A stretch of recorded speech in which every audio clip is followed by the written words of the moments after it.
Hi, my name is John Kendall. I'm a Canadian forester who has spent the last 20 years of my life working with Indigenous and rural local communities in Central Africa and on the west coast of Canada,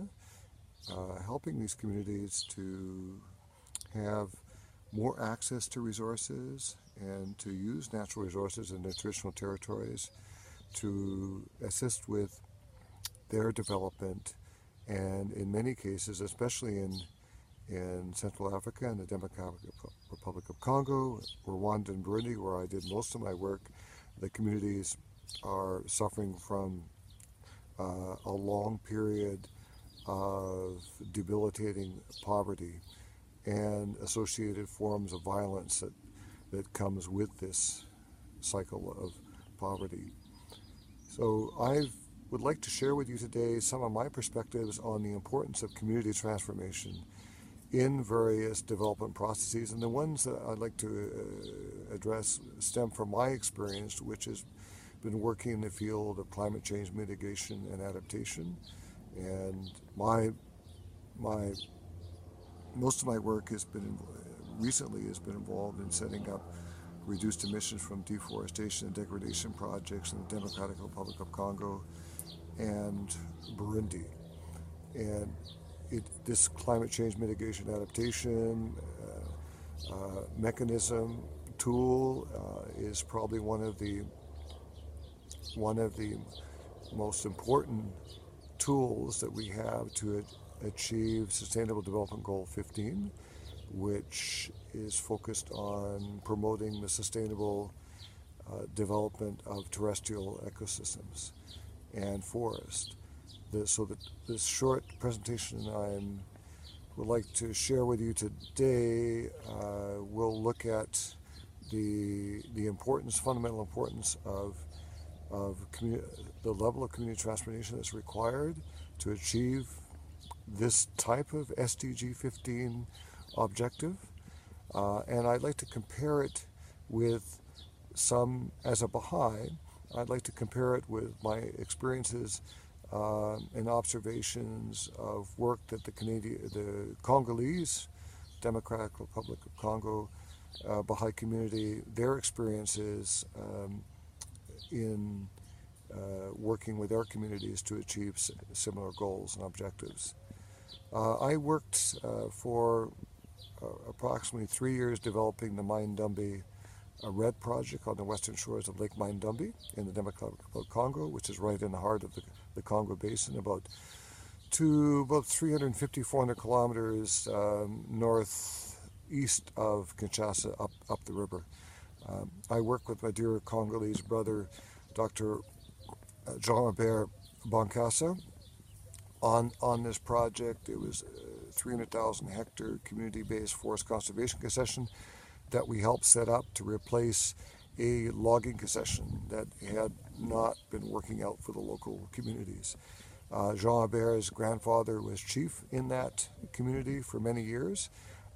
He had a lot of local connections with the traditional leaders and with the community. A lot of his family members were still living there in these communities. We starting out doing the community engagement, we took a look at the free and prior informed consent methodology that was the framework for which was actually had just been developed in the Congo. And in planning out the process of community engagement with FPIC, or free and prior informed consent, we spent quite a bit of time reflecting on that protocol, FPIC protocol, and whether it would be sufficient enough. And after looking at it for a week or two, we realized that in our estimation, and this involved myself, Jean Hebert, and other Congolese that were working on the project, that it wouldn't be sufficient, that we needed to have a much higher level of active buy-in to be able to achieve the objectives of REDD Plus for these communities, which of course involved reducing emissions in a way that would also greatly improve livelihoods and shifting away from shifting cultivation and moving towards more sustainable, productive agroforestry systems closer to the village. And so that was the main premise that we had, was that if we could use a payment for ecosystem service pilot project, a REDD Plus pilot project, and we would potentially be able to help the communities get on a positive feedback loop where the initial success in developing and implementing a land use plan would provide immediate results, positive results, which would encourage the communities to stay on the plan and to develop it further. And so it was a result-based process system, mechanism, contrary to a lot of development projects, which are more process-based, where if the results were good, the project could be perpetuated into the future. But we realized that with all of the inherent problems with governance and the debilitating poverty the communities were experienced and had experienced for decades, that we really needed to be able to address these fundamental community concerns and their predicament in a substantial way, and also in a way that would be relatively quick, so that they could see what the potentialities were. But to do that, understanding that the governance, traditional governance, and the elected officials in the Mai Ndombe province, where we were working in the local communities along the western shores of Lake Mai Ndombe, that this was probably the greatest barrier, and that we needed to work in a way that where the traditional chiefs would not feel threatened, but at the same time we would find a way to get them to open up decision making to the whole community, which included those parts of the community, women, pygmies, and the indigenous populations that were there, other people that had migrated into the area that did not have equal voices and equal say in any type of project, any type of activity. So our process, recognizing that we needed to have this a real transformation, and that it was going to be difficult. We had to have a process to facilitate this, and it had to involve the communities themselves. They had to embark on this process willingly, and it wasn't just a passive accepting what a project developer would put forth, a value proposition that would be put forth. It really involved the community themselves putting themselves on a different trajectory, willingly, knowingly,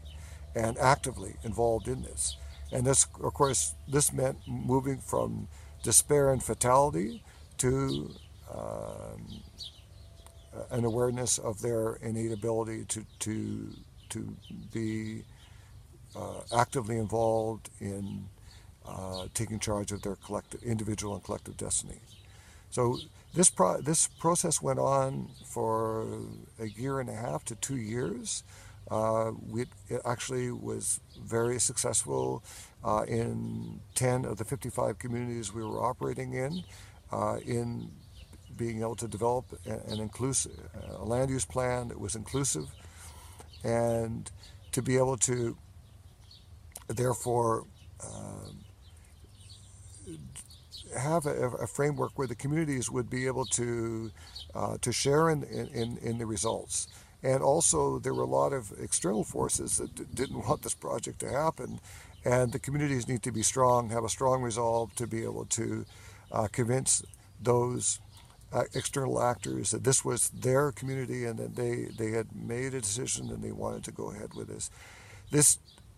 So it was something that was really necessary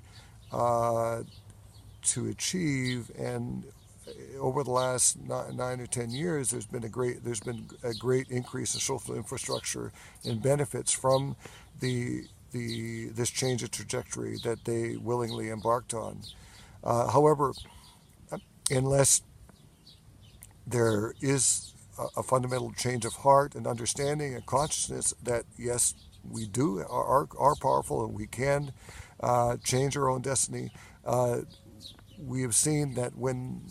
there isn't a sufficient enough focus on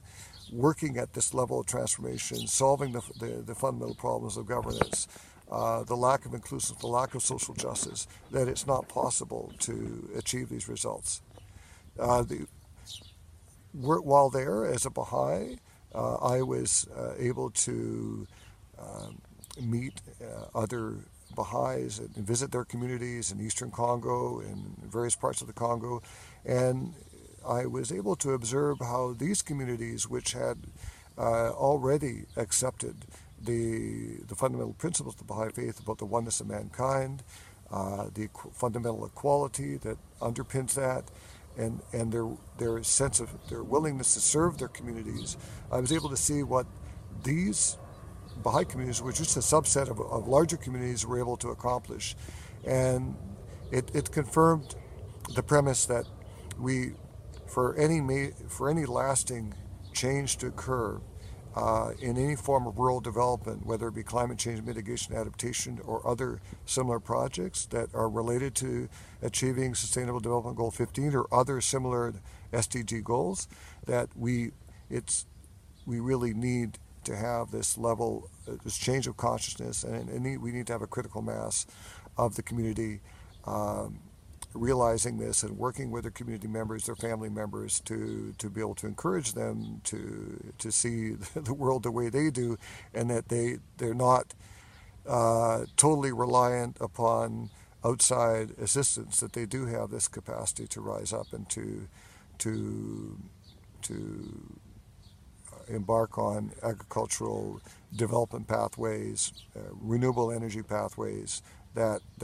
will provide the level of resources that they did not have before. The Baha'i communities did great work when I was there, for example, with bringing Moringa oleifera appropriate agricultural systems to their communities, and in a very short time, with very little outside assistance. I brought some seed from Ghana, for example. They were able to do this, and it was really very encouraging for me to see what was possible. But the Mai Ndombe REDD project was also a confirmation for me that in spite of the great difficulties in working in areas that have the lowest human development index in the world, that this level of transformation, the potentiality for it is there. The focus, therefore, has to be on project developers to help the communities, to facilitate an awareness. And this is not just an add-on on something nice that would happen, but it's fundamental for the success of any project, and therefore a key element to achieving SDG 15 and other similar Sustainable Development Goals. I hope this will be helpful for anybody interested in this. That's my perspective, and hope that the International Environment Forum will find ways of offering this and other similar contributions to the collective narrative.